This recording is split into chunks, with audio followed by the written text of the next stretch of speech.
բոլորին այսօր այստեղ տեսնելու համար եւ միևնույն ժամանակ շատ շնորհակալ,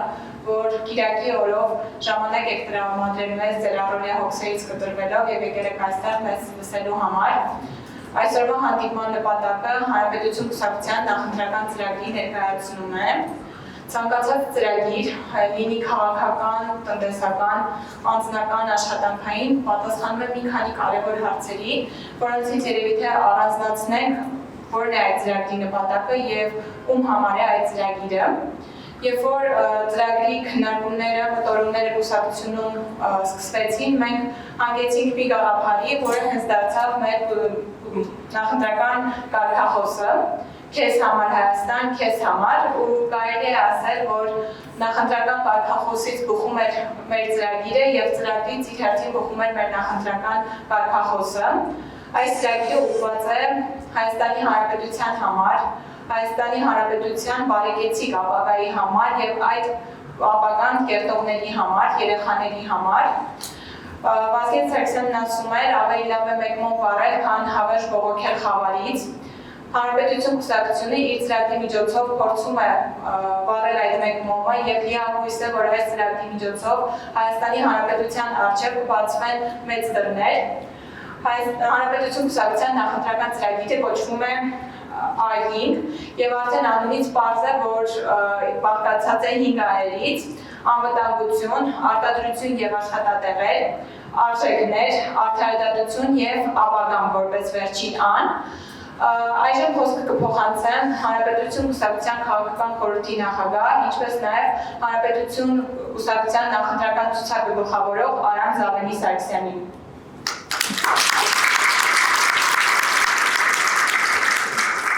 Շատ լավ,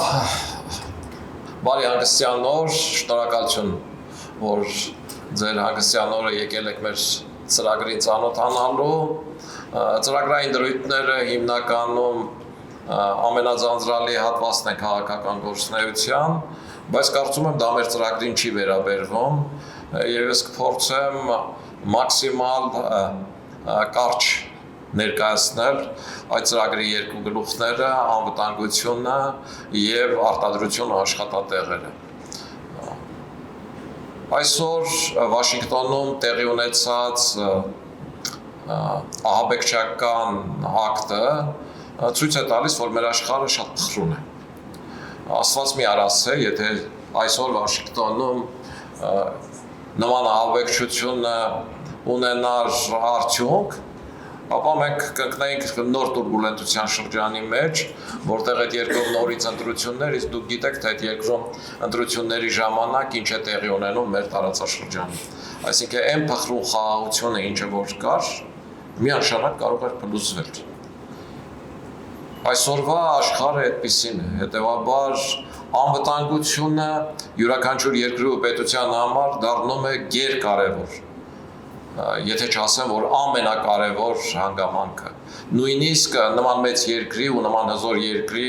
համար, ինչպիսին Միացյալ Նահանգներն, առավել եւս մեր համար։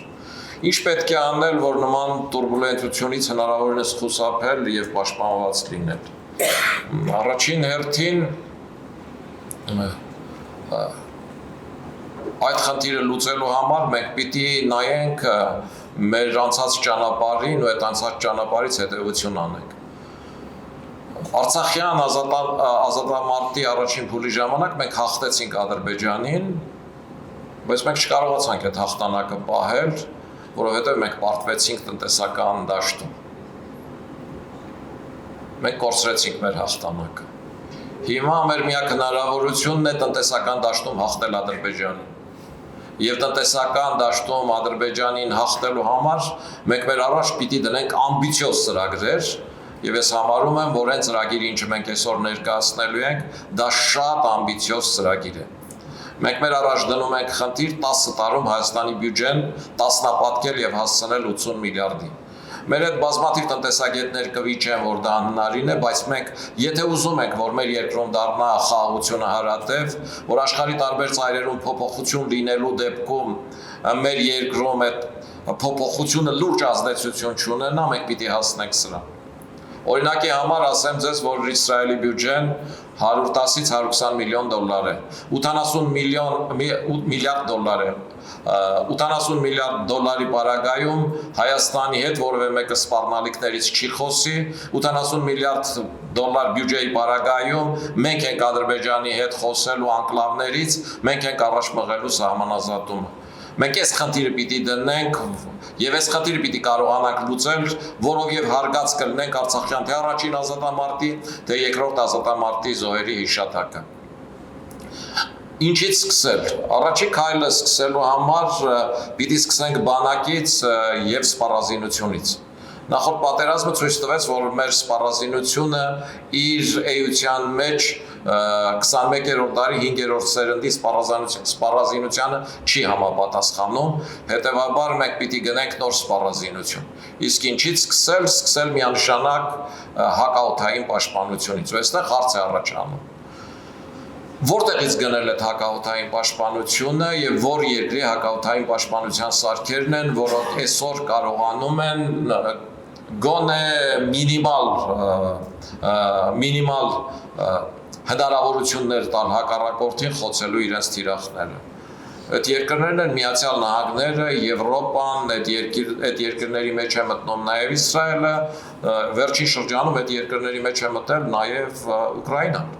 որը նման հակաօդային պաշտպանության սարքավորումներ է արտադրել։ Ասեմ ձեզ, որ նաև Ուկրաինայում իրեն արդարացրել է իր հակաօդային պաշտպանության սարքերով Լեհաստանը։ Հիմա այս երկրները կվաճառեն Հայաստանին հակաօդային պաշտպանության սարքեր, իհարկե ոչ։ Ինչու՞։ Որովհետև Հայաստանի Հանրապետությունը Ռուսաստանի հետ միասնական հակաօդային պաշտպանության համակարգում է գտնվում, իսկ այդ հակաօդային պաշտպանությունը միասնական իրեն չարդարացրեց 2020 թվականի 44-օրյա պատերազմի ժամանակ, երբ Հայաստանի S300 հեռահար հակաօդային պաշտպանության սարքավորումները, որոնք բավականին թանկ են, խոցվեցին բայրակտարներով, երբ ադրբեջանական անօդաչու սարքերը հասան մինչև Աբովյան, պտտվեցին Աբովյան քաղաքի վրայով եւ հետ վերադարձան։ Հետևաբար, այն ինչ ունենք, դա իրեն չի արդարացրել։ Հետևաբար, որպեսզի նույն բանը չկրկնվի, մենք պիտի հրաժարվենք Ռուսաստանի հետ հակաօդային պաշտպանության ընդհանուր համաձայնագրից։ Պատահական չի, որ մեր ծրագրում մենք առաջինը դա ենք գրել։ Ոչ թե ՀԱՊԿ-ը, այլ առաջինը պետք է հրաժարվել ՌԴ-ի հետ միասնական հակաօդային պաշտպանության համակարգից։ Առավել ևս, որ երկրի վարչապետը ինքն էլ խոստովանել, որ 44-օրյայի ժամանակ հակաօդային պաշտպանության համակարգերը Հայաստանում անջատված են եղել։ Թե ով է անջատել, բնականաբար ոչ հայերը։ Այդ արել են ռուսները։ Հետևաբար սա առաջնային քայլ է, եւ մենք ինչպիսի զինատեսակներ էլ առնենք Հնդկաստանից թե Ֆրանսիայից, միևնույն է, զինատեսակները 2-3 օրում վերածվելու են մետաղի ջարդոնի, որովհետեւ օդային տարածքում անպաշտպան ենք եւ համեմատաբար էժան անօդաչու թռչող սարքերը շատ արագ կարճ ժամանակի մեջ դրանք խոցում։ Երկրորդ խնդիրը մենք տեսնում ենք, որ էլի 1-1.5 տարվա մեջ ամենաուշը 2 տարվա մեջ պիտի հրաժարվել ՀԱՊԿ-ից։ ՀԱՊԿ կառույցը իրեն չի արդարացրել 2020 թվականից հետո Հայաստանի տարածքների վրա Ադրբեջանի նախաձեռնած սանձարձակություններից ավելին ՀԱՊԿ-ը չի ճանաչել Հայաստանի Հանրապետության տարածքը, մի դեպքում ասել է, որ դուք սխալ նամակ եք ուղարկել, երկրորդ դեպքում ստիպված է եղել ասել, որ ձեր սահմանները սահմանազատված չեն, երբ որ կսահմանազատվեն, այդ ժամանակ էլ մենք կգանք ու ձեզ կաջակցենք։ Հետևաբար, որպես ռազմական կառույց ՀԱՊԿ-ը իրեն չի արդարացրել ընդհանրապես, եւ այդ սառեցված հասկացողությունը Բագրատ Սրբազանին է հիշեցնում, հետեւաբար դրանից հրաժարվել է պետք միանշանակ։ Այնպես ինչպես Բագրատ Սրբազանի սրբազանությունից է հրաժարվել պետք։ Եվ երրորդ Հայաստանի Հանրապետությունը ամենաեականը պիտի կարողանա առաջիկա 5 տարիներին անցնել պրոֆեսիոնալ բանակի մոդելի, նման արագությամբ բանակի անցումը անվանվում է ինտենսիվ մոդել, նման մոդելներ կիրառվել են իմիջայլոց, ինտենսիվ պրոֆեսիոնալ բանակի անցել Լեհաստանը, 5 տարում է Լեհաստանը, անցել լրիվ պրոֆեսիոնալ բանակի, եւ մենք համարում ենք լրիվ իրատեսական դա անցնել այդ խնդիրը լուծելու հնարավորությունը, բացատրեմ ինչու։ Եվ ինչպես ենք դա տեսնում։ Մենք դա տեսնում ենք ոչ միայն բանակի բյուջեն չավելացնելով, չնայած մենք կարծում ենք, որ մենք մեր տնտեսությունը 5 տարվա մեջ գոնե պիտի հասցնենք 3 միլիարդի, իսկ 10 տարվա մեջ 10 միլիարդի։ 5 տարվա մեջ 3-ից 4 միլիարդի, 10 տարվա մեջ 10 միլիարդի, դա լրիվ իրատեսական է, եւ եթե դա հասցնում ենք, ապա բանակի բյուջեն էլ կավելացնենք, բայց նույնիսկ եթե բանակի բյուջեն չենք ավելացնում, այս բյուջեով հնարավոր է անցնել պրոֆեսիոնալ բանակի, բացատրեմ ինչու։ Եվ ինչպես հայկական բանակում ծառայող զինվորի վրա մաքսիմալը, որ ծախսվում է 2 տարիների ծառայության ընթացքում մոտավորապես $30,000 կարգի գումար է։ Այդ նաև առողջապահական ապահովություններ, ամեն ինչով, փաթեթն ամբողջությամբ $30,000 է։ Այսօր ուկրաինական արտադրության փոքր անօդաչու սարքերը, որոնք իրենք օգտագործում են նույնիսկ ուղիղ յուրաքանչյուր զինվորի վրա անհատապես, այդ սարքերը 1000-ից մինչև $10,000 են հետ վերադարձողները։ Այսինքն օդային տարածքը վերահսկելու, օդային տարածքում սահմանները վերահսկելու հետախուզական աշխատանք անելու համար լավագույն անօդաչու թռչող սարքերը, որոնք որ Հայաստանը արտադրում է եւ դրանք ես տեսել եմ, դրանք նաեւ այսօր մարտական հերթափոխություն են կատարում, կան Հայաստանի արտադրության UL կոչվող անօդաչու թռչող սարքերը, որոնց ես ուլ եմ անվանում, բայց իր արտադրող տնօրենը խնդրեց ասած գոնե ցուլ ասեք, UL է, ոչ թե ուլ, եւ դրանք շատ լավ իրենց արդարացնում են եւ դրանք կարող են հետախուզական այդ ամբողջ աշխատանքը իրենց վրա վերցնել։ Երկրորդ զինվորը հերթապահում է դիրքերում, ինքը վտանգի տակ է դնում իր կյանքը, ինքը օգնում է 14 օր բարձրանում է այդ դիրքերում կանգնելու համար, ավելին երբ որ կանչում են պահեստազորին 25 օրյա հավաքների, այդ 25 օրից մինիմումը 14 օրը ինքը կանգնում է էլի դիրքերում եւ տեսականորեն բանակի սպառազինության ու գործունեությանը չի ծանոթանում, իսկ Հայաստանում հիմա արտադրվում են զինվորին փոխարինող ռոբոտ դրոններ, որոնք թրթուրների անիվների վրա են, անիվները թրթուրային են, որոնք ցանկացած տեղում անցողիկ են, որոնք երբ որ շուռ են գալիս, իրենց վերականգնում են, դրանք էլեկտրական լիցքավորման են, դրանք հերթապահում են 4 օր, եթե դիրքերում կա հոսանքի սնուցման աղբյուր, ապա ինքն իրեն կանգնում է հոսանքի սնուցման կետին, այնպես ինչպես տան փոշեցուցիչներն են, տեսած կլինեք, այդ կերպ այդ դրոնը կանգնում է զինվորի փոխարեն, ինքը կանգնում է 4 օր առանց հերթափոխելու, ինքը կրակում է բոլոր տեսակ հրաձգային զենքերից եւ ինքը ունի գիշերային տեսողություն, իր տեսողության հեռահարությունը մինչև 2 կիլոմետր է, նույնիսկ վատ եղանակի պայմաններում, այսինքն այդ դրոնը իր պարամետրերով ամբողջությամբ փոխարինում է 4 եւ ավել զինվորի 1 օրվա մեջ, իսկ 4 օրվա մեջ 16 զինվորի։ Այդ դրոնին կարող է ղեկավարել մի դրոնավար, Երևանում նստած, կամ զինվորական համապատասխան բաժնում նստած, հեռավորությունը որևէ կապ չունի, որովհետև դրանց կառավարման համակարգերը ալիքային են։ Եվ այդ դրոնը, որը արտադրվում է Հայաստանում, անունը ճստիկ է, ինքը արժի 30,000 ներառյալ շահութաբերություն։ Այսինքն այդ դրոնը փոխարինում է 4 զինվորի, 4 օրում 16 զինվորի եւ ինքը Հայաստանում արտադրվում է, հետեւաբար մենք առաջարկում ենք հետեւյալ մեխանիզմը։ Յուրաքանչյուր տարի բանակից կրճատել 20% զինծառայող, իրենց փոխարինելով օդային անօդաչու թռչող հետախուզական սարքերով եւ սահմաններին կանգնած ճստիկներով, ռոբոտ զինվորին փոխարինողներով։ Պլյուս թե Միացյալ Նահանգների, թե Եվրոպայի աջակցությամբ հիմա Հայաստանի սահմանների մշտադիտարկման սարքավորումներ են տեղադրվում, որոնք սահմանը մշտադիտարկում են տեսախցիկների միջոցով, շուրջօրյա, էլի գիշերային ցերեկային համակարգերով, որոնց կարող են վերահսկել էլի Երևանում կամ չգիտեմ որևէ տեղ նստած համապատասխան մասնագիտական զինվորական խմբերը եւ պիտի ստեղծվեն մոբիլ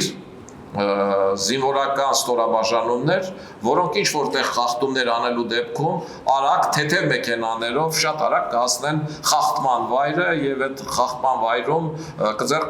կձերբակալեն կամ կոչնչացնեն սահմանախախտին։ Իմիջիայլոց Միացյալ Նահանգներում նման համակարգով գործում են նաեւ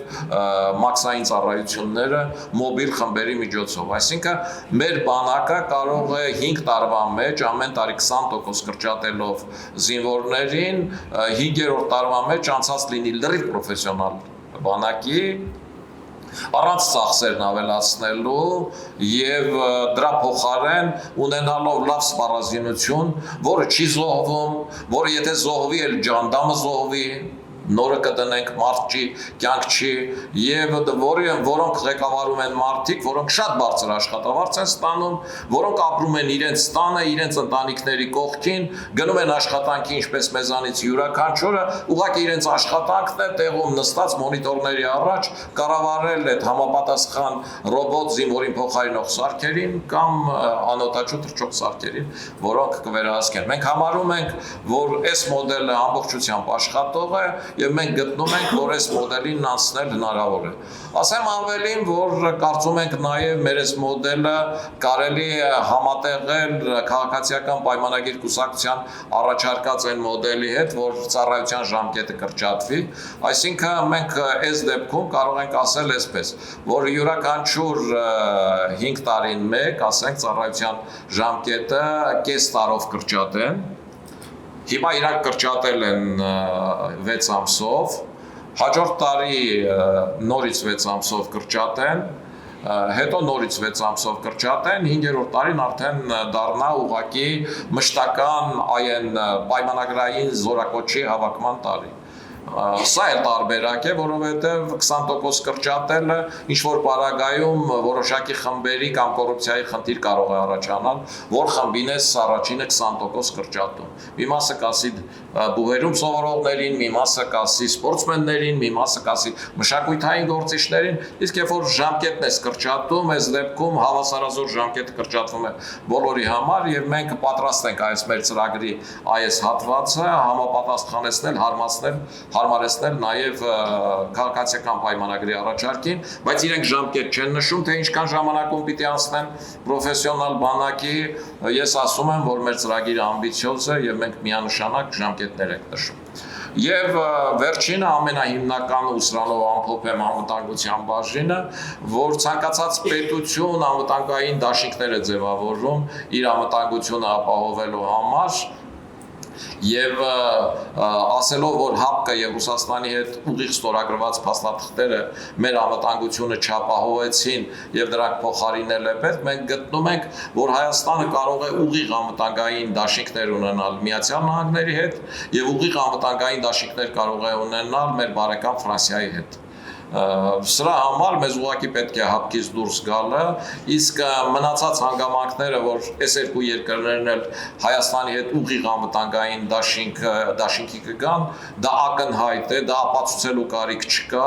որովհետև այդ երկրների շահագրգռվածությունը այս տարածաշրջանում ներկա լինելու, այսօրվա Իրանի հետ կապված փոխհարաբերությունների պարագայում, աշխարհի զարգացման պարագայում լրիվ իրատեսական է։ Ասեմ, որ ֆրանսիացիների հետ ռազմական ուղիղ դաշինք ունենալը ոչ միայն ռիսկայնություն չի պարունակում իր մեջ, այլ ֆրանսիացիները ըստ էության համարվում են Իրանին բարեկամ ժողովուրդ, իրենք իրենց ֆրանկաֆոն ժողովուրդ են համարում եւ իրենք երբեք դեմ չեն եղել Ֆրանսիայի ներկայության այս տարածաշրջանում։ Երբեք որևէ խոսք չեն ասել այդ առումով Ֆրանսիայի մասով եւ այս մեր հարևան Իրանի մոտ ջղաձգություն չի առաջացնի բացարձակապես, եթե մենք նախնական առաջին փուլում ռազմական փոխօգնության համաձայնագիր ստորագրենք ենք Ֆրանսիայի հետ։ Ես շատ ուրախ կլինեմ, ավելին ասեմ, այս Կիրակի օրով երջանիկ, եթե առաջիկա այս Եվրոմիության հետ համագործակցության շրջանակում, որում նաև պաշտոնական այցով, թե պետական այցով, կներեք, եթե սխալվում եմ որևէ պետական այցով այստեղ է լինելու Ֆրանսիայի նախագահ Մակրոնը, երջանիկ կլինեմ, եթե նման փաստաթուղթ ստորագրվի առանց հապկից դուրս գալու, բայց անկեղծ ասած քիչ հավանական եմ համարում, որովհետև այս դեպքում նորից նույն Մարիա Զախարովաները կասեն, որ միևնույն ժամանակ երկու համապատասխան ռազմական դաշինքներում լինելը անհնարին է եւ այլը այս համատեքստում, եւ ես կարծում եմ, որ Հայաստանի իշխանությունները իրենք էլ պատրաստ չեն այսօր նման քայլի գնալու, որովհետև մտածում եմ, որ ընտրությունների համատեքստում Ռուսաստանի հետ ավելորդ լարվածություն ստեղծել պետք չէ։ Եվ այս պարագայում ես համարում եմ, որ մեր հանրությունը անվտանգային նման ծրագրի համար մեզ պիտի քվետա։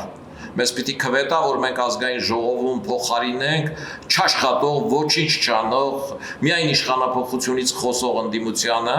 որպեսզի կարողանանք այդ ազգային ժողովում նաև մեր ազդեցությամբ խնդիրներն ուղղորդել դեպի իրական ռազմավարական գործընկերություն եւ դեպի անվտանգություն։ Այն առաջարկը, ինչը մենք անում ենք մեր ժողովրդին, ես համարում եմ իրատեսական ու ես համարում եմ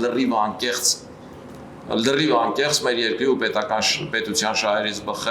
բխող առաջարկ եւ գտնում եմ, որ միայն այդպես է, որ մենք կարող ենք պատվով կանգնել մեր երկրի ինքնիշխանության ու անկախության համար իրենց կյանքը զոհած զինվորների շիրիմների առաջ եւ նայել նրանց ծնողների աչքերին։ Անվտանգությունը վերջ։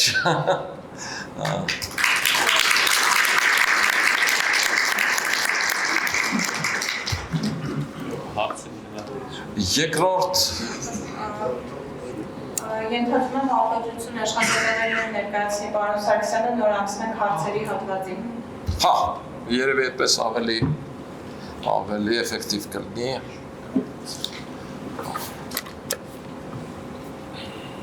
Արտադրություն եւ աշխատատեղեր։ Սա A5-ի երկրորդ գլուխն է։ Երևի սա այն գլուխն է, ինչից ես ավելի շատ գլուխ եմ անում,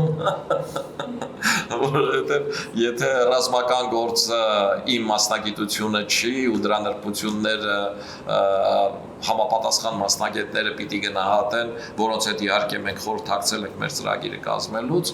ապա արտադրության առումով մասնագետների հետ խորհրդակցելու առումով առանձնապես շատ մեծ անհրաժեշտություն չկա, որտեղ իմ կյանքը ամբողջությամբ արտադրության մեջ է եղել ու ես վերջին 20-25 տարիներին խորացել եմ Հայաստանի արտադրության բոլոր ոլորտներին, թեթև արդյունաբերությունից սկսած մինչև ծանր արդյունաբերություն, լեռնամետալուրգիա, շինանյութերի արտադրություն եւ այլն։ Ասեմ, որ 20-րդ դարի սկզբից սկսած արդեն, նույնիսկ երկրորդ համաշխարհային պատերազմի ժամանակ պատերազմում հաղթում էին ոչ թե բանակները, այլ հաղթում էին տնտեսությունները։ Գերմանիայի բանակը հաղթում էր Եվրոպայում իր ամբողջությամբ տնտեսական ռեսուրսների վրա դրված տնտեսությամբ։ Այսինքն տնտեսական հզորությունները հասցրել են մակարդակի, որ եվրոպական մյուս երկրները վիճակի չէին նման հզոր տնտեսության ու նման մեծ քանակությամբ արտադրանք տվող պետության դեմ պատերազմում հաջողություն ունենալ։ Այսօրվա աշխարհում 21-րդ դարի աշխարհում Միացյալ Նահանգները դրա բացառիկ օրինակն է, որ աշխարհի տնտեսությամբ ամենահզոր երկիրն է եւ այդ առումով ինքը կարողացել է դառնալ ամենաանվտանգը։ Ցանկացած խաղաղության փաստաթուղթը, որը որ ստորագրվում է, ինքը ընդամենը թուղթ է։ Եթե ինքը ապահովված չէ պետության, պետականության ամրությամբ, իսկ դա էլ իր հերթին ապահովված չէ հզոր տնտեսական ներուժով։ Մեր տնտեսական ծրագրի հիմնական մեխը պիտի կրկնեմ, որ 80 միլիարդ բյուջեի հասնելն է։ 10 տարում Հայաստանը կամ պիտի հասնի 80 միլիարդ բյուջեի, կամ իր խաղաղությունը երբեք էլ հարատև չի լինի։ Եվ ցանկացած խառը իրավիճակներում նոր պատերազմ սկսելու ռիսկայնությունը կարող է մեծանալ։ Որովհետև այն փոխհարաբերությունները կամ այն մարդկային նստվածքը, որը կա մեր ժողովուրդների, մեր հարևան ժողովուրդների եւ մեր մեջ, դա հարյուրամյակներ է պահանջելու եւ 10-15 տարին որևէ խնդիր չեն լուծելու։ Հետևաբար այս համատեքստում մենք պիտի ամբողջացնենք մեր ողջ ներուժը, մարդկային եւ բնական ռեսուրսների ողջ ներուժը, մենք պիտի փորձենք այդ ամբողջությունը միասնականացնելով հրաշքներ գործել։ Մենք պիտի շատ խիստ լինենք նրանց հանդեպ, ովքեր դրան դեմ կգնան։ Այսինքն մենք պիտի անցնենք նույնիսկ պատժիչ գործողությունների, եթե որևէ մեկը փորձի մեր տնտեսական զարգացման գործընթացում երկրի ներսում հակառակ ուղղությամբ գործընթացներ տանել։ Մեր տնտեսությունը այսօր, այսպես ասեմ, մեծամասամբ որոշ ուղղություններում 100% կախվածություն ունի Ռուսաստանից, ինչը ամենավտանգավորն է։ Այդ որ անընդհատ մեզ երեսով են տալիս, ասում են, բա մեր արտադրանքը որտեղ ենք վաճառելու, եթե ռուսական շուկաները փակվեն։ Միայն մի երկրի հետ նման առևտրային կախվածությունը ինքնին արդեն ազգային անվտանգության խնդիր է, ինքնին արդեն ինքնիշխանության կորստի խնդիր է։ Այդ երկիրը ինչ ուզիք թելադրի մեզ, հետևաբար այդ երկրից 100% կախվածությունը կրճատել է պետք։ Գոնե 50%-ի հասցնել է պետք, որպեսզի այդ կախվածությունը մեղմվի ու այդ երկիրը Ռուսաստանի նկատի ունեմ, իր քմահաճույքով, Մարիա Զախարովաներով կամ այնտեղ բնակվող, կամ այնտեղ հարստացած հայերով մեր վրա չփորձի ազդեցություններ կիրառել։ Իսկ դա անելու համար ինչից է սկսել պետք։ Առաջինը մենք պետք է նայենք, թե ինչ ունենք մենք։ Օրինակ իմ եղբայր Վազգենը, երբ որ վարչապետ դարձավ, ինքը սկսեց ինվենտարիզացիա անելուց, այսինքն հաշվառելուց, թե Հայաստանի Հանրապետությունը ինչ ունի, որից հետո պիտի անդրադառնար, թե դրանցից ինչը սեփականացնել եւ ինչը պահել պետական սեկտորում։ Ասեմ, որ ինքը չհասցրեց եւ այդ գործը շարունակեցի ես։ Եվ ես էլ չամբողջացրեցի եւ ասեմ, որ սա գլուխգովանություն չի, սա վատ է, բայց Վազգենի եւ իմ պաշտոնավարման տարիներին որևէ ձեռնարկություն չի սեփականաշնորհվել։ Որովհետեւ մենք հաշվառում ենք, ոչ Վազգենը, ոչ ես մասնավորապես սեփականության տեր չենք, դա կողմնակից չէինք։ Ուղղակի մենք գտնում ենք, որ պետությունը որոշակի ուղղություններ պիտի պահի պետական, համարի դրանք առաջնահերթություն, իսկ որոշակի ուղղություններ պիտի սեփականաշնորհի, որով պիտի կարողանա ներդրումներ բերել Հայաստանին։ Եվ այս առումով, երբ որ նայում ենք Հայաստանի ամենամեծ ռեսուրսները, նյութական ռեսուրսները, ինչը Հայաստանն ունի, դա հանքահունքային ռեսուրսներն են։ Պղինձ, ոսկի, արծաթ, մոլիբդեն, Քաջարանի հանքավայրը աշխարհի մոլիբդենի 8%-ն է արտադրում։ Քաջանի հանքավայրի կանգնելը, չարտադրելը աշխարհի մոլիբդենի գների վրա միջազգային բորսայում ազդեցություն է ունենում։ Այն համաշխարհային նշանակության հանքավայր է։ Ասեմ, որ այսօր այդ հանքավայրը գտնվում է Geopromining ընկերության ձեռքին, որի սեփականատերը ռուս է Տրոցենկո ազգանունով։ Եվ ասեմ, որ այդ հանքավայրը գործում է իր հնարավորությունների 20%-ով, 25%-ով մաքսիմում։ Այսինքն հանքավայրը կարող է տարեկան մինչև 1 միլիոն տոննա խտանյութ արտադրել, այսօր Քաջանի հանքավայրը արտադրում է 200-225 հազար տոննա խտանյութ։ Հայաստանը իր լավագույն ժամանակներում արտադրել է մինչև 400 հազար տոննա խտանյութ։ Ինչու Հայաստանում մետաղաձուլական գործարան չի կառուցվել, որովհետև մետաղաձուլական գործարանը պղնձաձուլարան կառուցելու համար նպատակահարմարությունը սկսում է 400 հազար տոննայից։ Եթե դու քո երկրի ներսում 400 հազար տոննա խտանյութ չես արտադրում, քո երկրում պղնձաձուլարան կառուցելը դառնում է անիմաստ։ Եվ պատահական չի իմ կարծիքով, որ համապատասխան ռուսական ընկերությունները, որոնք ոչ միայն Քաջարանի, այլև Ագարակի սեփականատերն են, Արարատի ոսկու ֆաբրիկայի սեփականատերն են, Թեղուտի սեփականատերն են, Թեղուտի սեփականատերն էլ VTB բանկն է, ղեկավարը Կոստինը,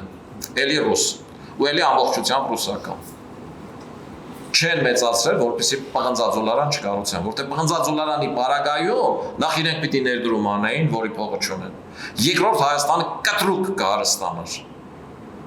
Համախառը ներքին արդյունքը միանգամից 6 սապատիկ ավելանալու է։ Պարզ թվաբանություն է, ցանկացած տնտեսագետ կարող է այդ թվաբանությունը անի։ Պարզ թվաբանություն է։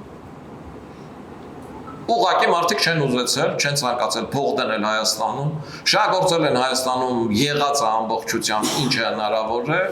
օգտագործել են սովետական միության ժամանակ բացված հանքավայրերը, ինչքան էլ իրենք փորձեն, չգիտեմ, տարբեր թերթերով ինձ հակազդել, որ գիտեք ինչ մենք այսքան ներդրում ենք արել, այնքան ներդրում ենք արել, մենք այդ ձեր ներդրումները տեսել ենք հայկական երկաթուղիներում, հարավկովկասյան երկաթուղիների առած ներդրումով ու տեսնում ենք, թե այսօր Հայաստանում ինչ շարժակազմեր են աշխատում։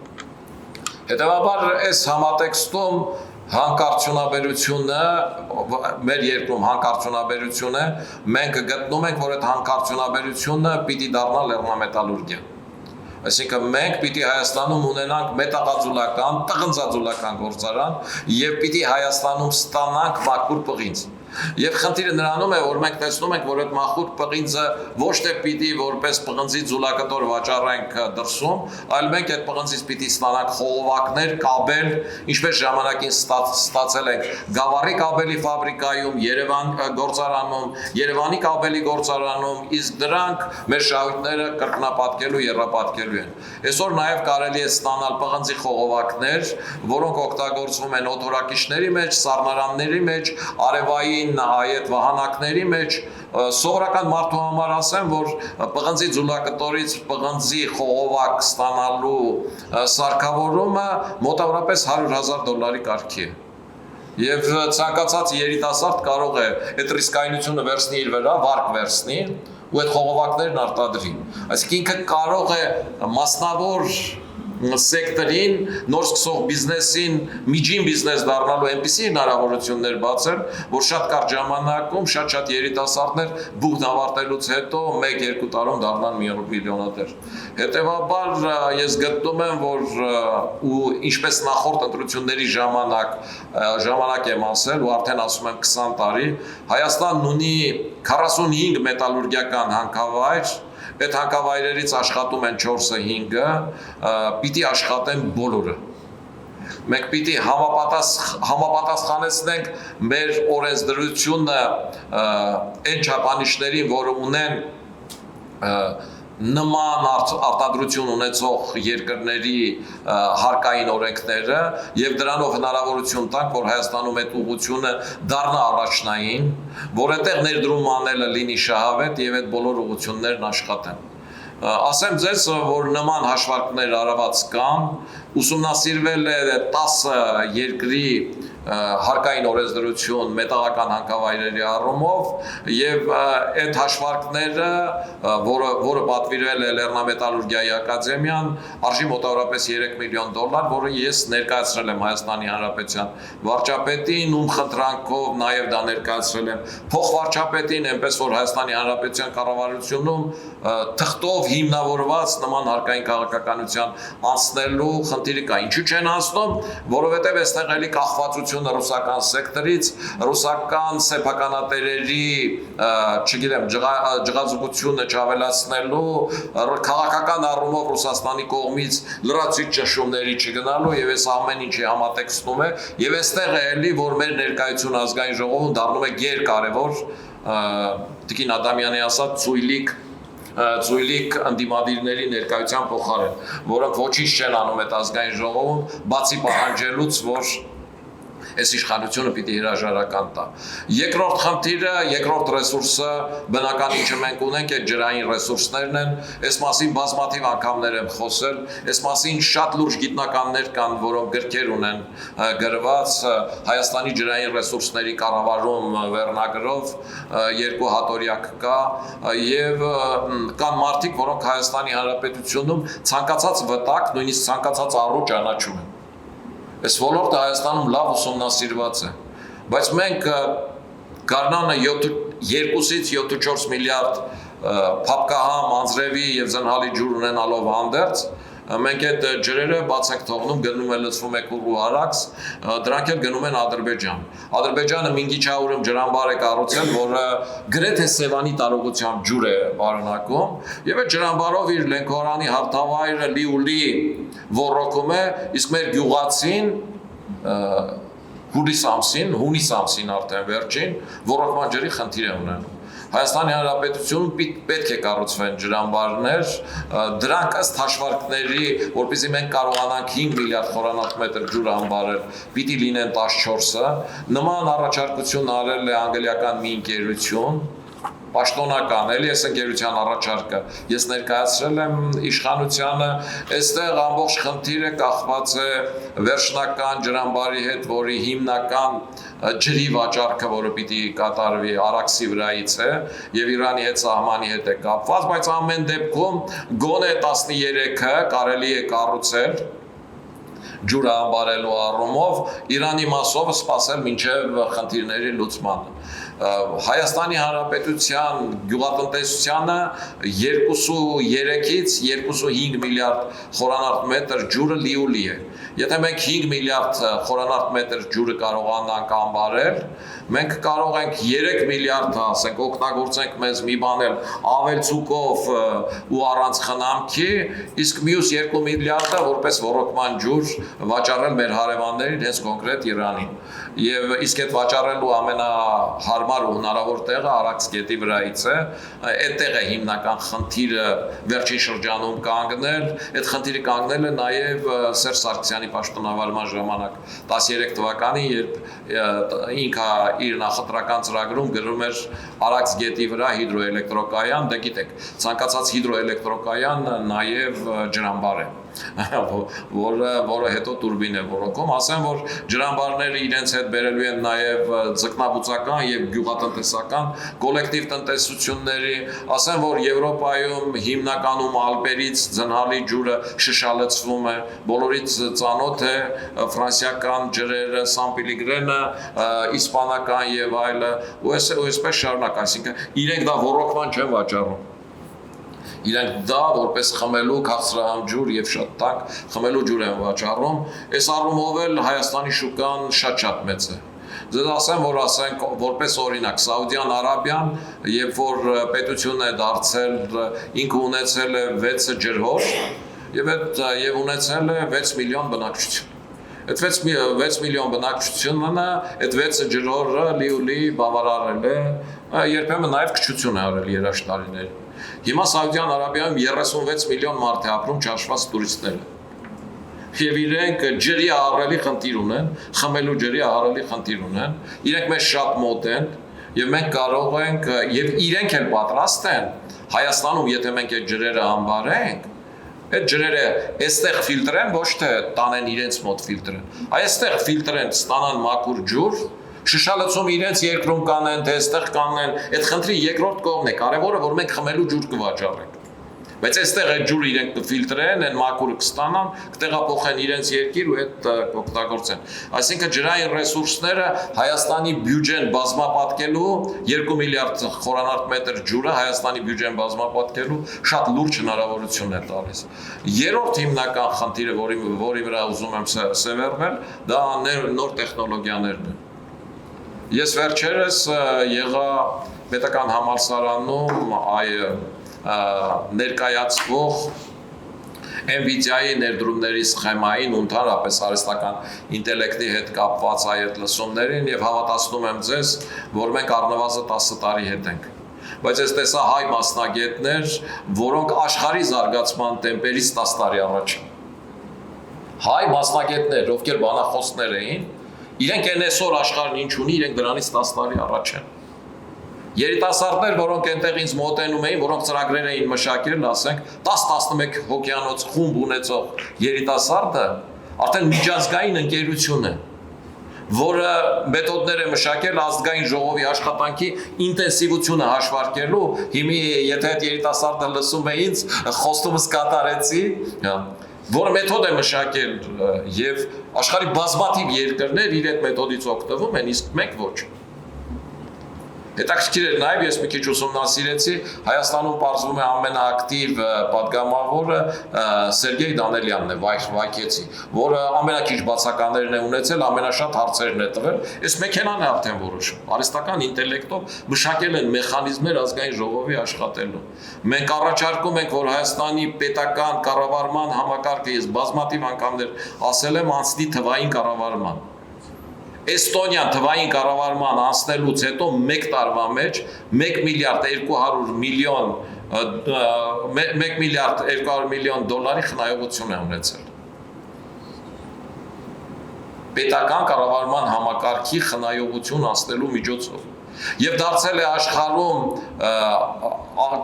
քիչ կոռումպացված երկրների ցանկում տասնյակի մեջ, իսկ որպես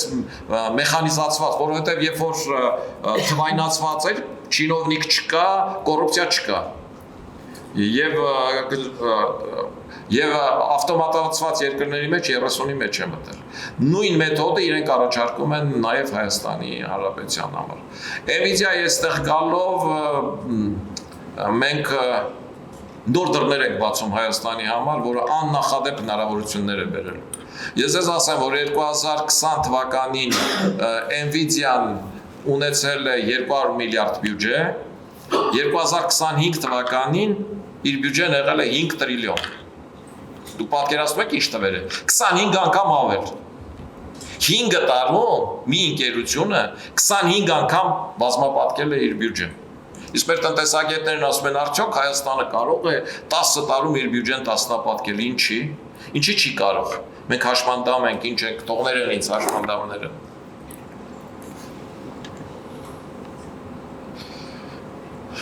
Ընդհանուր առմամբ նաև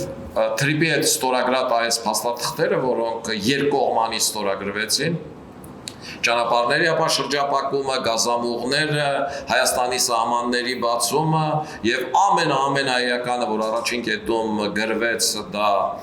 կիսահաղորդիչներն են, որոնց հանքահունքային ռեսուրսները Հայաստանում կան, ու չզարմանաք, այդ կիսաթանկարժեք մետաղներ ասածը,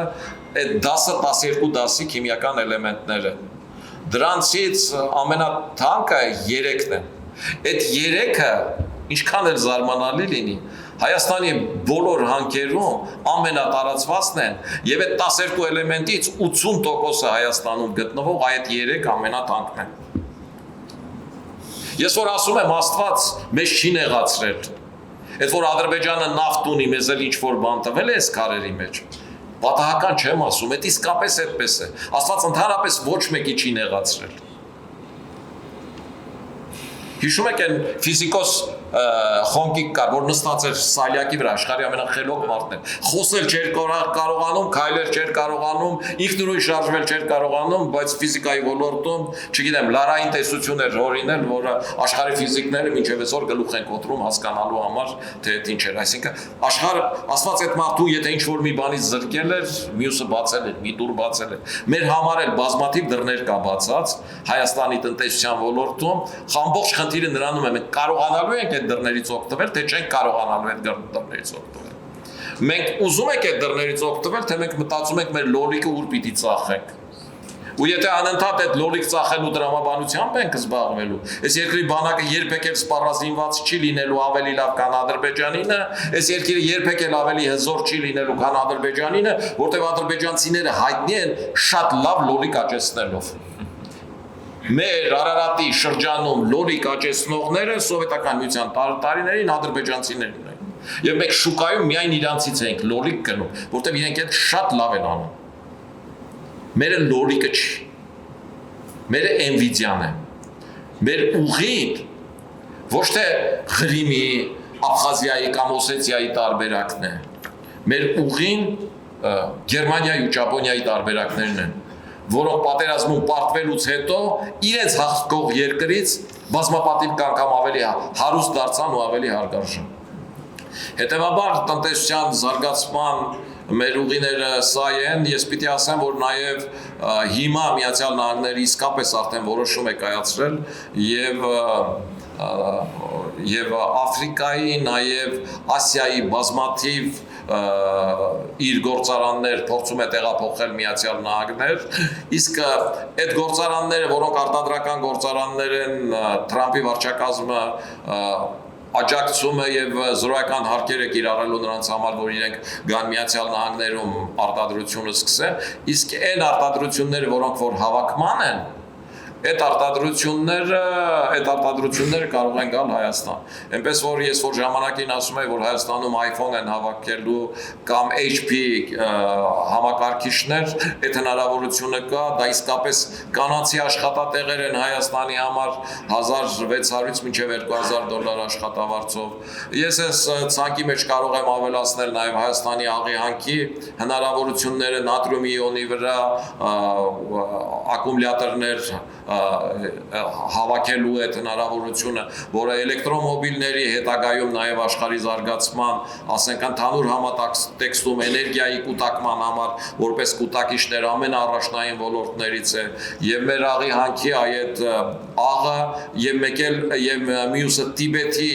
աղի հանքում կուտակված այդ աղը, որ անցել է լեռնային տարբեր խտության նյութերի միջով, դառել է շատ ավելի մաքուր եւ դրանից նատրիում իոն անջատելը անհամեմատ ավելի հեշտ է, քան ծովային աղից, որում Մենդելեևի աղյուսակի բոլոր էլեմենտները կան ու բավականին բարդ է, շատ հրապուրիչ է դարձրել թե Renault-ի, թե Volkswagen-ի, թե չինական Castel ընկերության համար եւ առաջիկայում մենք կարող ենք մեր տնտեսությունում նատրիում իոնի վրա կուտակիչներ արտադրելով աշխարհին փոխարինենք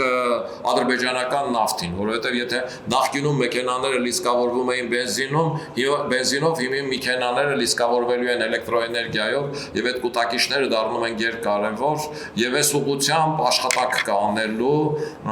այդ աշխատանքը հիմա էլ չթաքցնեմ մենք անում ենք, բայց ազգային ժողովում ներկայացված լինելու պարագայում թե մեր կատարվող աշխատանքը ավելի արդյունավետ կդառնա, թե մեր առաջարկներին ավելի լուրջ կվերաբերվեն եւ թե դրա հնարավորությունները կմեծանան։ Հետևաբար ես կարծում եմ, որ տնտեսական ծրագրերի առումով ինչքան էլ տարբեր քաղաքական կուսակցություններ տնտեսագետների ներգրաված լինեն ու թվային հաշվարկներ ներկայացնեն ձեզ տվերը ցույց տալով, որևէ մեկի ներկայացրած ծրագիրը մեր ծրագրից լավը չի։ Ինչու լավը չի, որովհետեւ մեր ամբիցիոզ է, մենք խնդիր ենք դրել տնտեսության անվտանգության վերականգնելու, երրորդ իրենց տնտեսական ծրագրերի թիմերում չկան իրական արդյունաբերության հետ գործ ունեցող պրակտիկ փորձ ունեցող մարդիկ։ Հիմնականում բիզնեսի մարդիկ են այստեղից գնել են այնտեղ վաճառել ու այդ հոգեբանությամբ էլ տնտեսական ծրագրեր են իրականացրել, իսկ որ Հայաստանի գործող իշխանությունը իր տնտեսական ծրագրերով որևէ կերպ չի տարբերվում նախորդ իշխանությունների Ռոբերտ Քոչյանի, Սերժ Սարգսյանի իշխանությունից, բացի Սաթիկ Տոտայի ՀԴՄ-ի կտրոնից, այս միանշանակ է իրենք տնտեսական այդ հեղափոխությունը, արդյունաբերական այդ հեղափոխությունը չարեցին, Հայաստանի տնտեսության կախվածությունը Ռուսաստանից չփոխվեց, չնայած սահմանային կախվածությունը փոխվել է սահմաններից ռուսական սահմանապահներին որոշակի մասով հանվել է, չնայած, չգիտեմ, Ռոմի ստատուտ են կարել եւ այլը, բայց տնտեսական համատեքստում որևէ քայլ չեն կարել ռուսների քիչ թե շատ տարանջատվելու համար։ Իմիջիալոց ասեմ, որ տնտեսության մասով ես կարող եմ եւս 3 ժամ խոսել, բայց խնայում եմ ձեր համբերությունը, ծխելու ցանկությունը եւ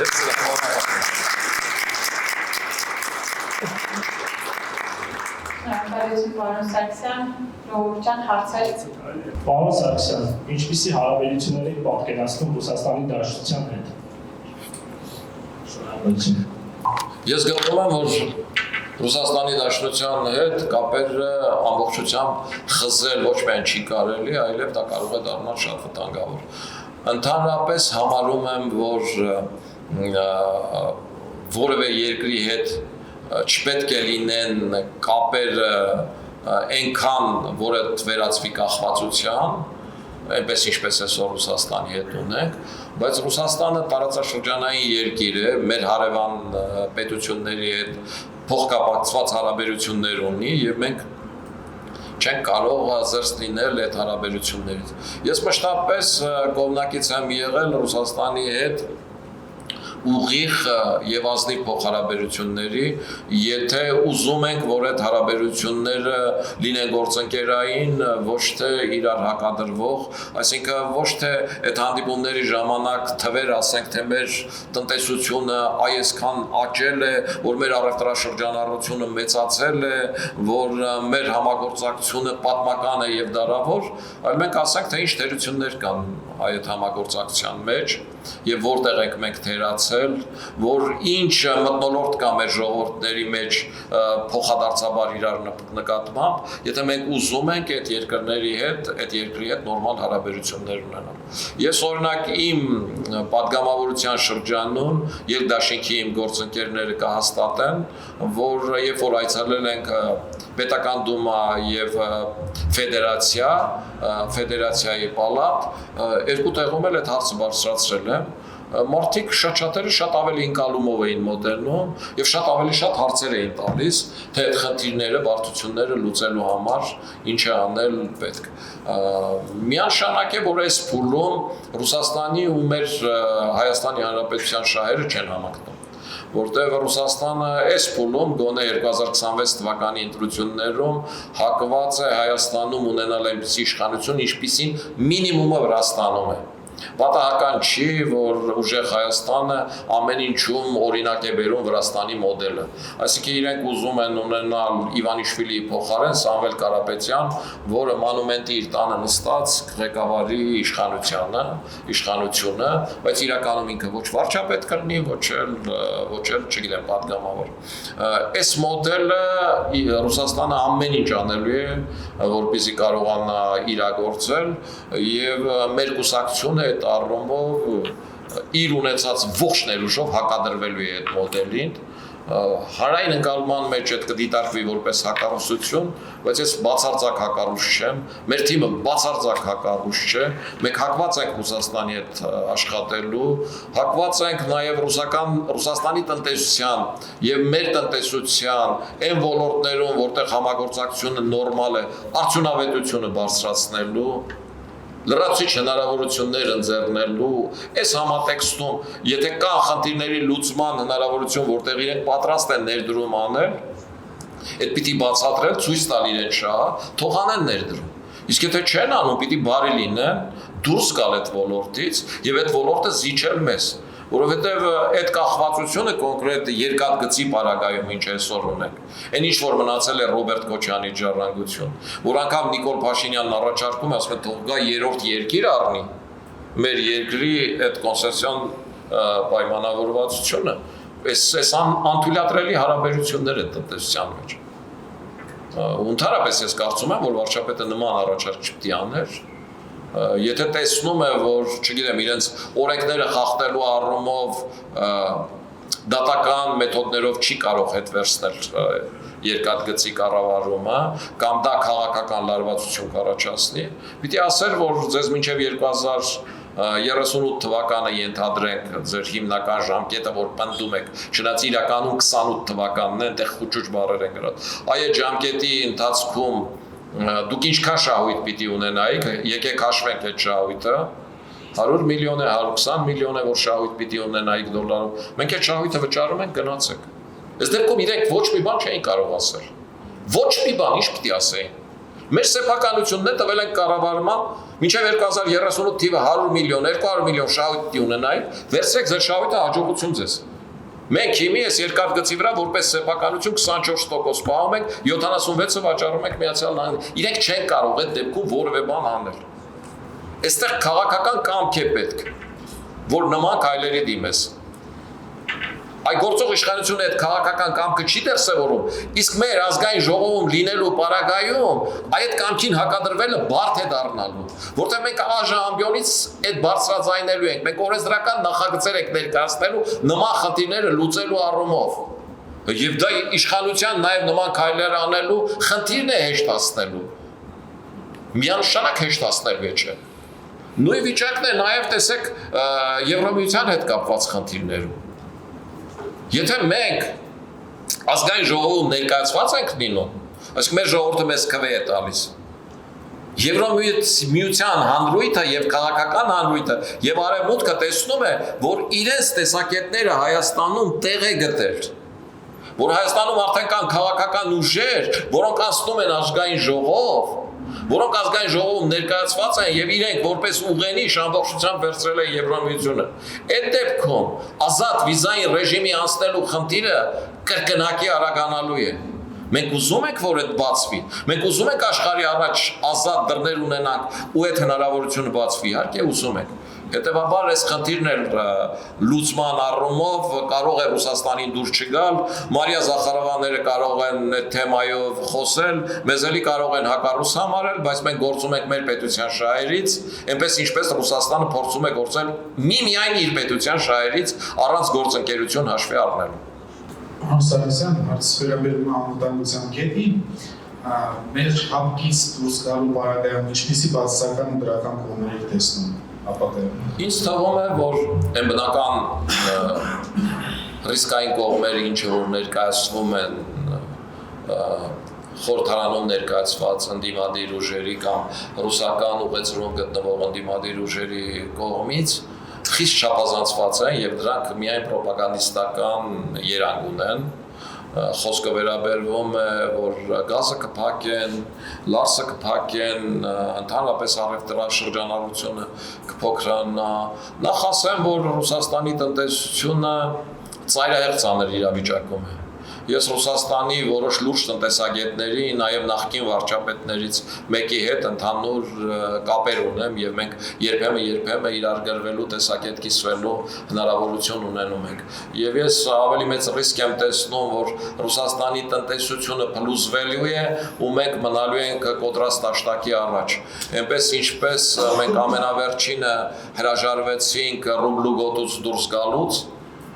նախկին ԽՍՀՄ բոլոր հանրապետությունները դուրս եկան ռուբլու գոտուց եւ իրենց ավանդները, տարեցների ավանդները չկորչեցին։ Իսկ Հայաստանը մնաց ամենավերջինը դուրս եկավ ու դրա արդյունքը եղավ այն, որ Արթուր Բաղդասարյանը ավանդները հետ վերադարձնելով մի երկու անգամ պատգամավոր դարձավ, ասեմ, որ այս ընտրությունների մասնակցող թիմերի մեջ էլ թող նորմալ է վերաբերվում Արթուր Բաղդասարյանին, բայց այդ տեսակի պակաս չկա։ Թե արտաքինով, թե ընդհանրապես խոսելու ոճով, որոնք խոսում են թե արևմուտքից, թե Ռուսաստանից, բայց իրականում լրիվ ուրիշ դաշտում են, եւ ես վստահ եմ դա շատ արագ բացահայտվելու է, շատ արագ բացահայտվելու է։ Հիմա ինչ վերաբերվում է, որ Հայաստանը հապկից հենց դուրս եկավ, ինչ կանեն, նախնական որոշակի քայլեր փորձեն անել, բայց ամբողջական խորապես համոզված եմ չեն կտրի։ Որովհետև այն ապրանքաշրջանառությունը, ինչը իրենք ունեն Հայաստանի հետ, այդ ապրանքաշրջանառությունը այսօր իրենց համար կարևոր է։ Եվ եթե մենք դուրս ենք, եթե իրենք այդ ապրանքաշրջանառությունը կանգնեցնում են, այնպես ինչպես ազգային ժողովի նախագահ Ալեն Սիմանյանը հայտարարեց, մենք դուրս կգանք նաև ԵՏՄ-ից։ Իսկ երբ որ ԵԱՏՄ-ից դուրս են գալիս, այդ նշանակում է, որ Ռուսաստանը այս տարածաշրջանում լրիվ բացակա է։ Ադրբեջանը ԵԱՏՄ անդամ չի, Վրաստանը ԵԱՏՄ անդամ չի, ընդհանրապես ասում է, որ ինքը Եվրոպա է գնում։ Իր միակ հենման կետը այդ առումով Հայաստանն է, որի ԵԱՏՄ անդամակցությունը օգտագործելով ինքը կարողանում է Արաբական Էմիրությունների, Սաուդյան Արաբիայի, Կատարի, Բահրեյնի եւ այլ, այսպես շարունակեմ, եւ ամենաեականի Իրանի հետ որոշակի կապեր պահել։ Այս համատեքստում Հայաստանի դուրս գալը նույնչափ իր համար ռիսկային է, չնայած ինքը փորձելու է վախեցնել, բայց ինքը տնտեսական կապերի խզելուն դեմ է լինելու, կարող եմ երկու շաբաթ լարսը փակել, ինչը միշտ արել է եւ այլը, Լուսակի Վանոս Սիրադեղյանը դրան մեյմունություն էր ասում, չգիտեմ ինչեր են այդ բառը, բայց ես հավանում եմ, այդ կարգի մեյմունություններ կանեմ ոչ ավելին։